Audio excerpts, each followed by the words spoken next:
Alhamdulillah nahmaduhu wa nasta'inuhu wa nastaghfiruh wa na'udzu billahi min shururi anfusina wa min sayyiati a'malina. Man yahdihillahu fala mudilla lahu wa may yudlil fala hadiya lahu. Asyhadu an la ilaha illallah wa asyhadu anna Muhammadan 'abduhu wa rasuluh la nabiyya ba'd. Allahumma shalli wa sallim wa barik ala sayyidina Muhammad wa ala alihi wa sahbihi wa man tabi'ahum bi ihsanin ila yaumiddin. Yang sama-sama kita hormati bapak-bapak, ibu-ibu, pengurus Masjid An-Nur yang semakin lama semakin luar biasa, semakin megah, semakin besar.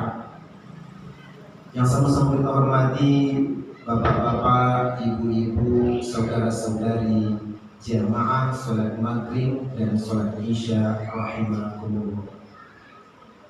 Syukur alhamdulillah, sama-sama kita tujukan kehadirat Allah Subhanahu wa taala yang senantiasa menganugerahkan berbagai nikmat untuk kita bersama.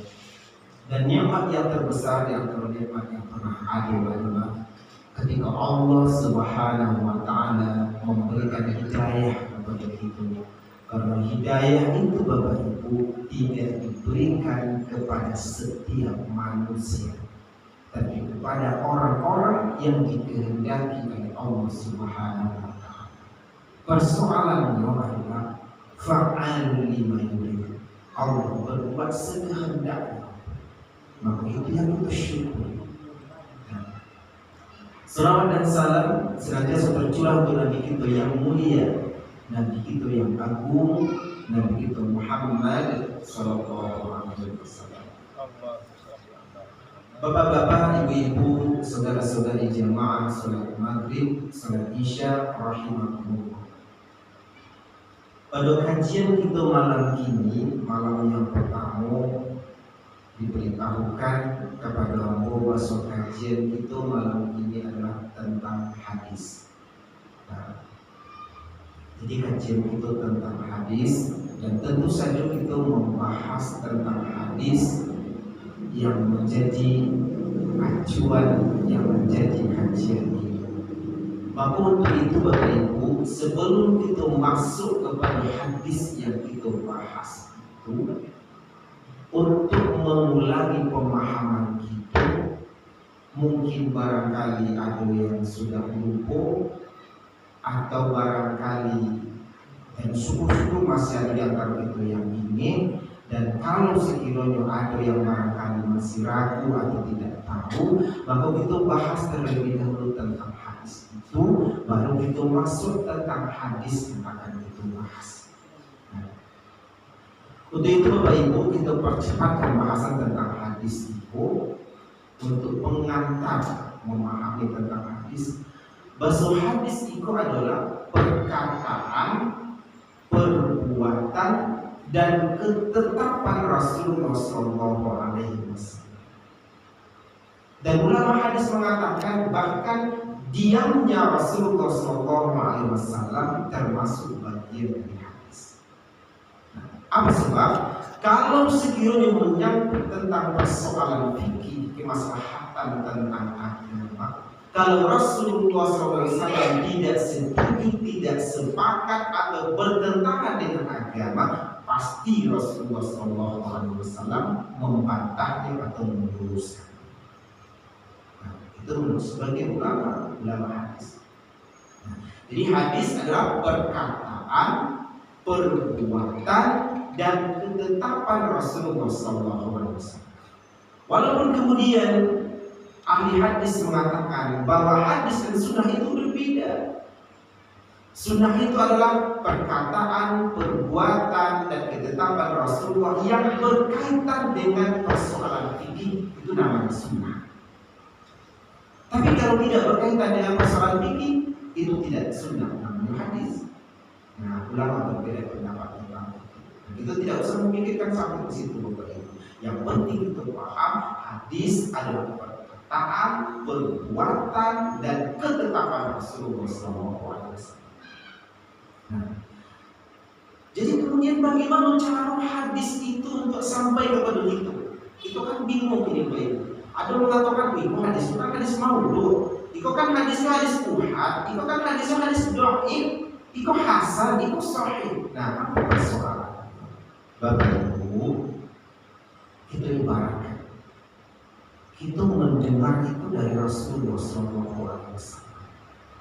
Kita contoh. Jadi Rasulullah kebiasaan begitu beliau selesai sholat umpamanya dalam hadis qauliyah beliau selalu mengatakan hal adullukum, maukah kalian aku tunjukkan tentang sesuatu? Para sahabat mengatakan bala ya Rasulullah. Kemudian mereka berkumpul mendekat kepada Rasulullah. Baru Rasulullah mengatakan. Nanti sampai di rumah sahabat-sahabat itu menceritakan kepada istri-istri mereka, menceritakan kepada anak-anak mereka. Maka dari satu generasi itu hadis itu baru dikatakan mutawatir Bapak Ibu. Ada dalam satu generasi itu minimal 50 orang yang meriwayatkan dari satu generasi. Baru dikatakan hadis itu mutawatir. Jadi kalau kira-kira model kita orangnya, kita mungkin tidak terlalu seperti itu.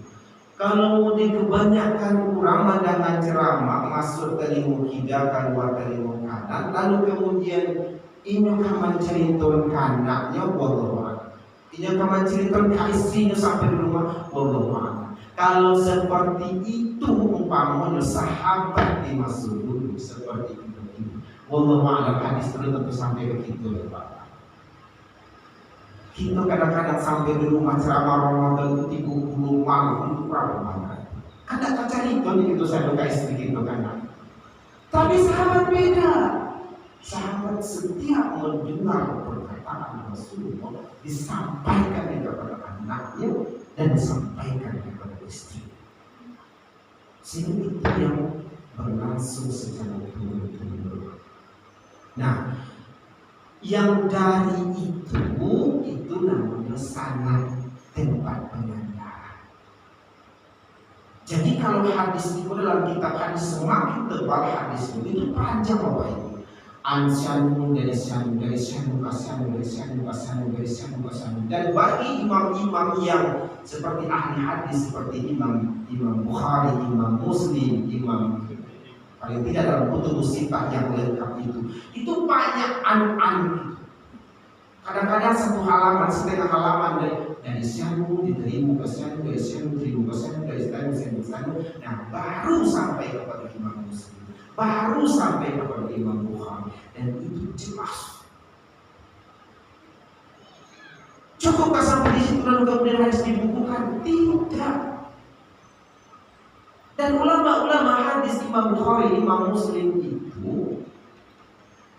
ini mengklasifikasi dulu, dicodet dari syanu diterima ke syanu, benar atau tidak. Kalau seandainya syanu itu meninggal tahun 1980-an, lalu diterima kejadian dari syanu, lalu kejadian menyampaikan syanu, padahal syanu itu simpulan itu lahirnya tahun 1983, maka itu terputus, mustahil tidak masuk. Maka hadis itu tidak dikatakan hadis. Baru kemudian nanti akan ditemukan bahwa hadis itu sahih, tapi kok ada yang lain yang meriwayatkan yang lebih dari itu, baru dikatakan sahih. Jadi kalau kita membayangkan pekerjaan para ulama hadis itu dan terbayang, kadang-kadang tersebut Bapak Ibu ternyata supaya kita paham bagaimana hadis itu sampai itu.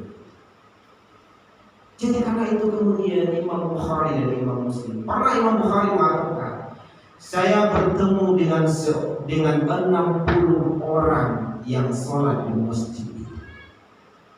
Ketika saya umpamanya meminta kepada salah satu di antara mereka yang 60 itu, minta didoakan dari mereka, niscaya doa akan dikabulkan Allah. Saking taat, saking solehnya mereka. Tapi tidak satu pun hadis yang saya ambil dari mereka. Kenapa? Karena mereka tidak dobit. Dobit itu kuatnya hafal. Jadi tidak cukup, soleh itu tidak cukup. Jadi kalau ada meriwayatkan dari sanu rasul-rasulnya, asalnya meriwayat kamu ada. Kalau pakai rasul-rasulnya, kalau pakai tidak salah, tidak masuk. Itu dobit kuatnya hafal. Rasul-rasulnya apa timur dari sanu, aku kecil sanu rasulnya ada. Tidak terus. Kalau aku tidak salah, aku mendengar dari sanu, kemudian itu ada. Itu tidak dobit. Itu sangat. Dan untuk sampai kepada Imam Bukhari, Imam Muslim, kadang-kadang itu sampai 50, kadang-kadang sampai 20, kadang-kadang sampai 38, macam-macam. Ansanu kesanu. An itu sampai 38 sampai 50. Saking banyaknya. Dan itu diteliti seluruhnya oleh ulama hadis. Dan itu namanya ilmu rijalul hadis.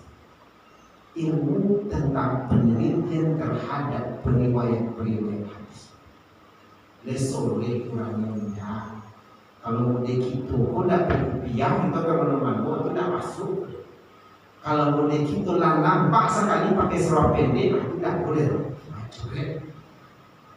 Kalau boleh gitu, kota lambek sekali semua yang berjamaah ada. Jadi tidak akan ada kalau kata-kata dari kita ditarik bola kayak sekarang. Itu baru habis itu sampai. Maka dari cara seperti itu, dilihat dari sanadnya. Nah, maka hadis itu terbagi banyak Bapak Ibu. Ada hadis itu mutawatir. Kalau mutawatir itu tingkatan paling tinggi. Lebih dari 50 yang meriwayatkan dari satu generasi ke generasi berikutnya. Lalu kemudian yang kurang dari itu banyak namanya. Ada namanya sahih. Sahih itu tingkatan yang tertinggi di antara tingkatan hadis. Sesudah mutawatir tadi.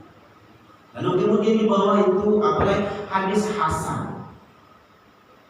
Ada satu yang tertinggal dari periwayatan yang kurang dari 50 dari satu generasi. Di bawah itu dari hasan itu ada namanya hadis dhaif. Hadis dhaif itu yang lemah dari segi periwayatan. Dan ada di bawah itu hadis maudhu. Hadis maudhu apa itu? Hadis yang tertolak. Kenapa bisa terjadi hadis maudhu? Itu pertanyaan kita Pak Ibu. Kenapa hadis maudhu itu terjadi? Karena begitu terjadi peperangan sipil lalu kemudian terjadi tahkim arbitrasi antara pihak Muawiyah dan pihak Ali bin Abi Thalib dalam peperangan itu yang awalnya dipengaruhi oleh dasar kenapa yang membunuh Utsman tadi tidak dihukum juga. Namun kemudian memuncak kepada persoalan besar dan terjadi peperangan. Dari situ kemudian kaum Muawiyah hampir terdesak. Kemudian diletakkan Al-Quran di tombak. Imam Ali dan pengikutnya tidak ingin melanjutkan peperangan. Akan terjadi banyak pertumpahan. Kaum muda dari pengikut Ali tidak terima itu. Maka kemudian mereka keluar dari kelompok itu. Maka kemudian namanya kaum Khawarij yang keluar dari kelompok Ali. Imbasnya setelah itu ulama-ulama ketika itu dipaksa, ulama-ulama yang tapi mati dipaksa untuk berkhutbah. Sehingga ketika mereka berkhutbah di masa Jumat itu, kalau ternyata mereka khutbah di masjid yang pengikut Ali, ternyata kemudian tidak menyanjung Ali. Begitu selesai sholat Jumat, selesainya mereka. Kalau kemudian mereka ternyata sholat di masjid yang pengikut Muawiyah, tidak menyanjung Muawiyah, tidak menghina Ali, maka selesai dengan mereka. Nah, aku berlomba-lomba membuat hadis maudhu. Bukan hadis itu sengaja dipalsukan Rasulullah, bukan. Tapi orang yang melakukan kejahatan setelah Rasulullah wafat ikut. Dan itu dinamakan masa gelapnya Islam. Dan itu berimbaskan apa? Risiko munculnya hadis maudhu. Nah, jadi untuk itu sebelum kita mempelajari tentang hadis, kita pahami hadis itu. Yang pertama, sebegitu sulitnya mereka ulama-ulama hadis hadis, mengumpulkan hadis. Untuk siapa? Untuk generasi setelah beliau. Dan kitab itu adalah Arba'in An-Nawawi yang ditulis oleh Imam An-Nawawi, murid dari Imam Asy-Syafi'i yang bermazhab Syafi'i. Beda dengan Imam Hambali. Imam Hambali bermurid dari Imam Syafi'i, mendirikan mazhab yang lain, namanya mazhab Hambali, Ahmad bin Hanbal. Tapi Imam Nawawi tidak mendirikan mazhab yang baru, tapi bermazhab ke mazhab Imam Syafi'i. Dan beliau menulis hadis namanya Arba'in An-Nawawi. Jadi ada sekitar Arba'in itu 40-an artinya. Jadi dalam hadis itu ada 41 atau 40 hadis.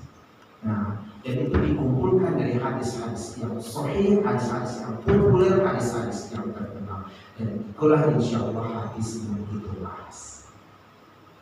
Maka hadis yang pertama yang kita bahas Bapak Ibu, nah, adalah hadis tentang amal itu bergantung pada niat.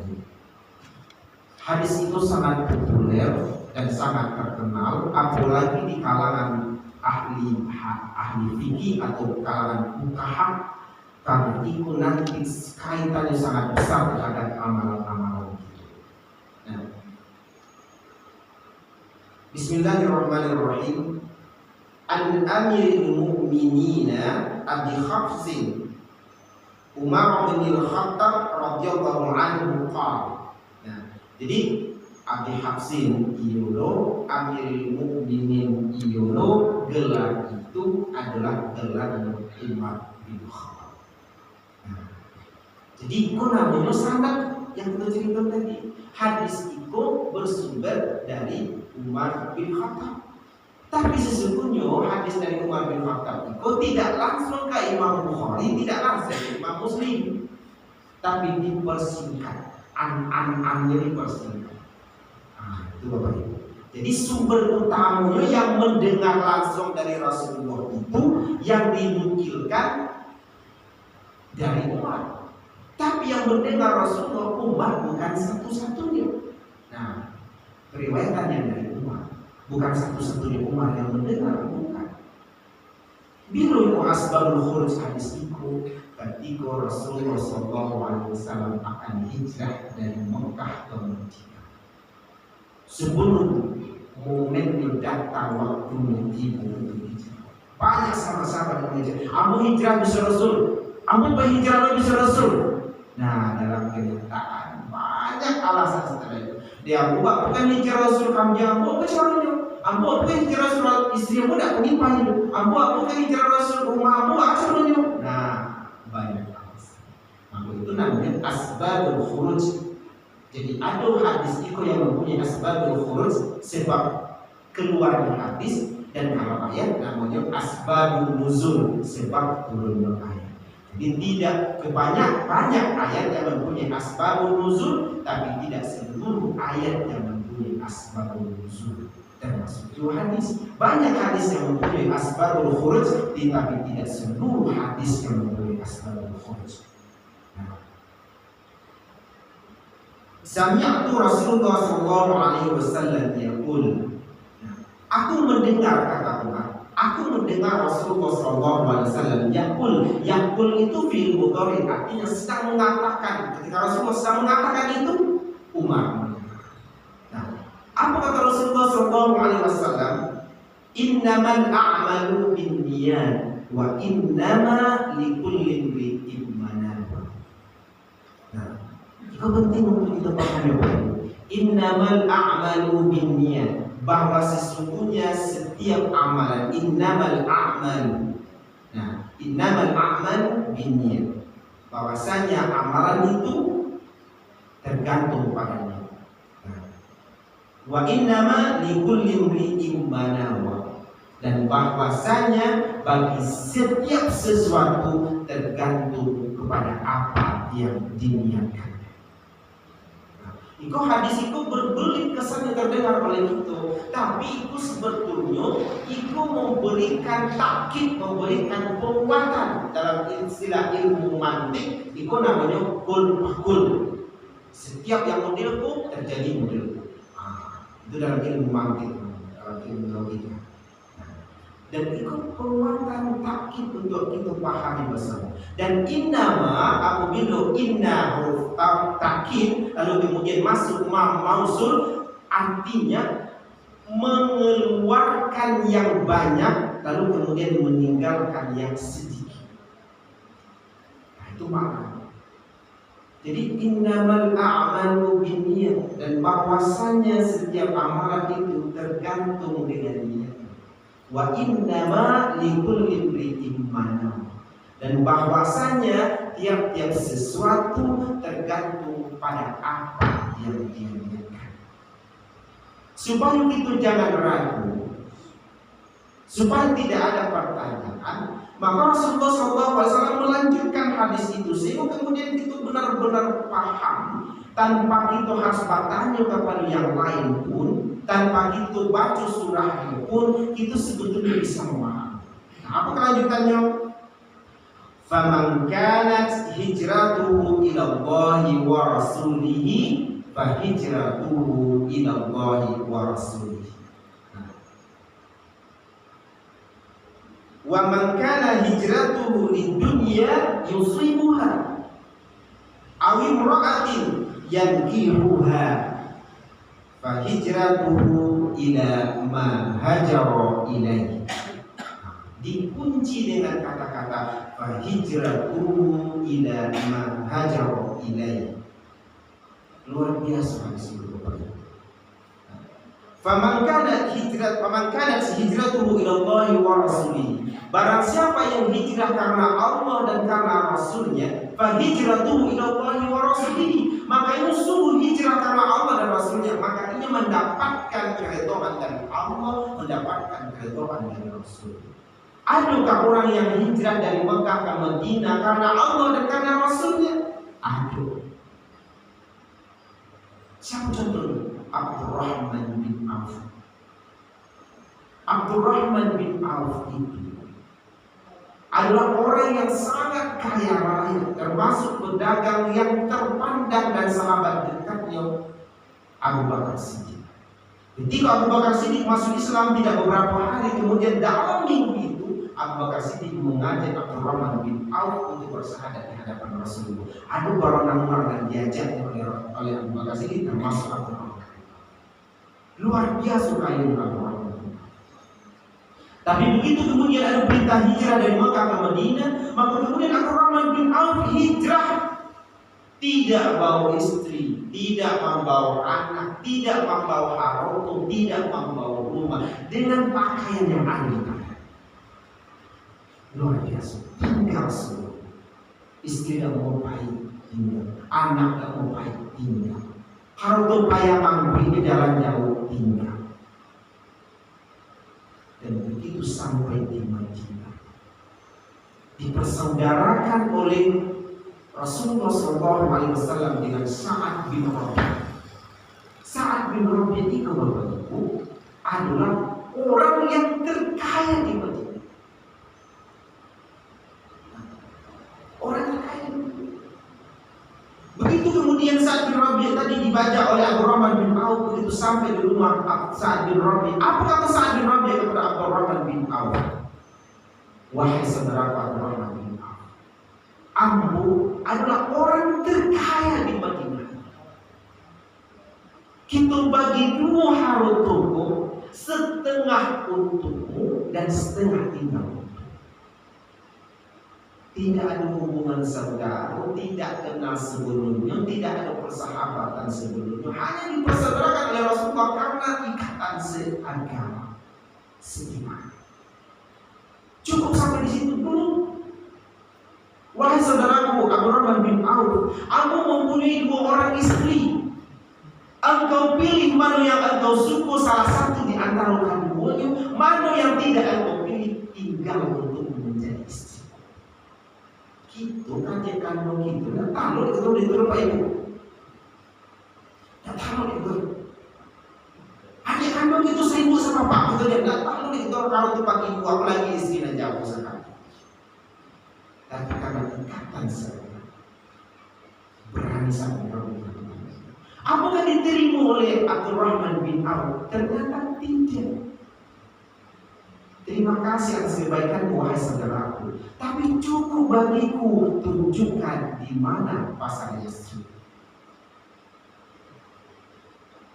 Ditunjukkan oleh Sa'ad bin Rabi. Apa dilakukan oleh Abdurrahman bin Auf? Memulai bekerja sebagai tukang mengangkut barang dari orang kaya raya di Mekah. Dari situ kemudian diperlukan upahnya, lalu kemudian mulai berdagang balik, semakin kaya, semakin kaya. Sampai kemudian Rasulullah mulai kata-kata Abdurrahman, wahai Abdurrahman bin Auf, sedekahkanlah hartamu supaya kamu nanti ke surga tidak merangkak. Menangis Abdurrahman bin Auf. Jadi pikiran Abdurrahman bin Auf ingin miskin, tak ingin kaya. Sehingga kemudian suatu ketika terkenal sejarahnya. Begitu ada kurma-kurma yang busuk dibeli oleh Abdurrahman bin Auf banyak-banyak. Tapi kemudian datang persoalan. Ternyata kurma-kurma yang busuk itu ternyata obat yang sangat mujarab untuk sebuah penyakit yang mematikan di sebuah tempat. Yang awalnya kurma normal mungkin harganya 1.000, tapi kurma busuk itu justru melonjak naik. Tidak semakin miskin, tapi semakin kaya. Itu yang mencerahkan. Ini dapatkan keberkahan dari Allah, kekayaan semakin melimpah, namun semakin terangkat. Adakah orang yang hijrah karena dunia? Ada. Bukan hijrah itu ke Madinah. Berapa hijrah ke Madinah? Aku sebut orang Mekah itu sudah luar biasa melakukan perdagangan lintas negara ke negeri Syam, ke negeri Yaman, dan luar biasa dalam mereka berbulan-bulan. Tapi begitu kemudian sampai di Madinah, apa kata mereka yang tidak tulus? Ke Madinah. Nah, David itu memicu orang di Madinah. Mereka tidak mengerti soal perdagangan. Kita nanti yang mengajar. Mereka dapatkan dunia, mereka dapatkan dunia. Apa sebab? Madinah itu awalnya namanya Yasrib, dan Yasrib itu artinya amburadul kacau balau. Siapa yang bagak itu dan molang, siapa yang joget itu dan tukang tangga. Maka orang yang hijrahkan Madinah untuk dapatkan ini dapatkan. Lalu kemudian adakah orang yang hijrah karena perempuan? Nah, itu persoalan kita lagi. Orang yang hijrah karena perempuan ada, dan itu tercatat dalam sejarah sehingga mendapatkan gelar Ummul Qais. Nah, Muhajir Ummul Qais, buruk sekali. Jadi seorang laki-laki berkenalan dengan perempuan cantik di Madinah, lalu kemudian perempuan Madinah memberi syarat, ambo namu menerima lamaran biswa kalau sekiranya alai tinggal di Madinah, tapi kalau tak tinggal di Madinah aja berapa. Pas betul momentum hijrah itu datang. Maka kemudian laki-laki tak membonceng dengan Rasulullah untuk hijrah ke Madinah atas dasar agama, tapi sebuah kebohongan besar. Maka para sahabat menamakan laki-laki yang hijrah dari Mekah ikut ke Madinah, namanya Muhajir li Ummul Qais. Laki-laki yang hijrah hanya karena Ummul Qais. Ummul Qais itu berusia. Jadi seseorang yang hijrah hanya karena mendapatkan Ummul Qais. Awi Ibrahim yang kihuha, maka ini menikahi laki-laki perempuan itu sampai di Madinah. Fahijratuhu ila ma hajara ilaihi. Maka hijrahnya seseorang tergantung untuk apa ini hijrah, dan itu persoalan dalam hati kita. Nah, Bapak Ibu, itu tidak akan mengkaji tentang niat dalam ibadah itu seperti sholat, puasa segala macam. Lalu ketika panjang nanti itu mengkaji niat secara global, secara umum. Kita mendengarkan ceramah ibu bapak ibu tergantung kepada niat kita.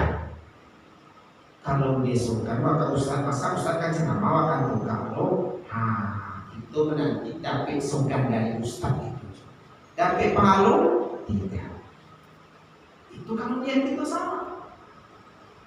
Nah, kemudian Bapak Ibu, kalau niat kita hanya sekedar mendengar ceramah, Bapak Ibu, maaf, Kalau dengan ceramah di bulan Ramadan, kira-kira dia khusyuk gitu dengan ceramah. Mana yang khusyuk dengan ceramah setelah subuh atau ketika bulan Ramadan Bapak Ibu? Ibu-ibu, mana yang khusyuk apa dengan ceramah sesudah sholat subuh atau sesudah sholat isya kan masuk tarawih di saat bulan Ramadan? Mana yang lebih khusyuk? Khusyuk, aku subuh yang mendengar ceramah subuh itu yang pati-pati daripada santan, itu yang pati-pati. Tapi kalau yang mendengar ceramah di bulan Ramadan, maaf, itu yang baru datang ke Ramadan itu berbedanya. Yang lama-lama itu mungkin agak kesal mendengar orang ngecek. Dan itu banyak kepentingan, banyak niat, banyak tujuan, dan itu dipengaruhi oleh bentuk aku yang mendengar ceramah. Makanya mendapatkan hasilnya. Ada yang mendengarkan ceramah ketika sedang main HP, dia lakuin itu. Ceramah itu ngelok, tapi mencari HP itu, ceramah tidak akan masuk, pahala tidak akan HP, tapi HP itu. Ada sibuk dulu di matanya, udah baca itu, udah lama udah bersobo, kebetulan sama-sama bersobo di masjid, cerita itu panjang kemana-mana. Ini akan dapatkan. Tapi orang yang khusyuk, yang serius mendekatkan agama, sama hal ketika itu sedang berada di siku Bapak Ibu, yakin dan percayalah ketika itu berada di majelis ilmu, para malaikat berduyun-duyun menaungi kita dan berdoa untuk kita doa kepada Allah, mendoakan Tuhan. Allahumma ighfir lahu atau Allahumma ighfir laha, ya Allah ampunilah dia, untuk berlaki-laki. Allahumma ighfir laha, itu untuk dia satu orang perempuan, ya Allah ampunilah ini, ampunilah ini, ampunilah ini. Dan satu lagi doa malaikat, Allahumma arhamha atau Allahumma arhamhu, ya Allah rahmatilah ini, rahmatilah ini, rahmatilah. Dan itu berlangsung semenjak dari awal kita mendengarkan majlis sampai terakhir. Kalau berubah niat itu di situ Bapak Ibu, selesai itu lintak dapet mau cinta berhenti. Kadang-kadang wasakan kau usah tak mengerti di awal 5 menit di semua di 10 menit panjang kali. Tapi kalau niat itu tadi dari awal kita lakukan dengan niat yang baik, tidak hanya karena kita menghargai Ustaz, tapi kita banyak mendapatkan manfaat yang luar biasa. Bayangkan kalau ilmu itu kita ajarkan kepada anak cucu kita, lalu kemudian diamalkan oleh anak cucu, lah habis tulang-tulang kita, lah hancur dan kayak gitu, maka pahala itu senantiasa mengalir kepada kita. Hanya gara-gara satu malam kita mendengarkan ceramah. Apalagi kalau kita benar-benar menyengaja untuk mendengarkan ceramah, itu tergantung niat kita. Termasuk ketika Ustaz berceramah. Dan itu ditanya hati Ustaz, untuk apa Ustaz berceramah? Apakah setiap Ustaz berceramah hatinya semata-mata karena Allah? Allah mengingat. Dan kalau sekiranya Ustaz berceramah hanya karena piti, maka nampak dari isi ceramah Ustaz. Ceramah sebelum ini, ala Bapak Ibu, lah selesai. Karena ceramah dikurangi deh pengurus masjid 3. Itu mumpung kita bisa bersama dia Bapak Ibu. Tapi kalau kita niat kita semata-mata untuk memberikan ilmu karena Allah Subhanahu wa Ta'ala, niat kita dari hati yang paling dalam, pengurus tidak akan lupa memberikan kritik tadi, tadi mulai dari kritik itu. Sama kita berdoa Bapak Ibu, kalau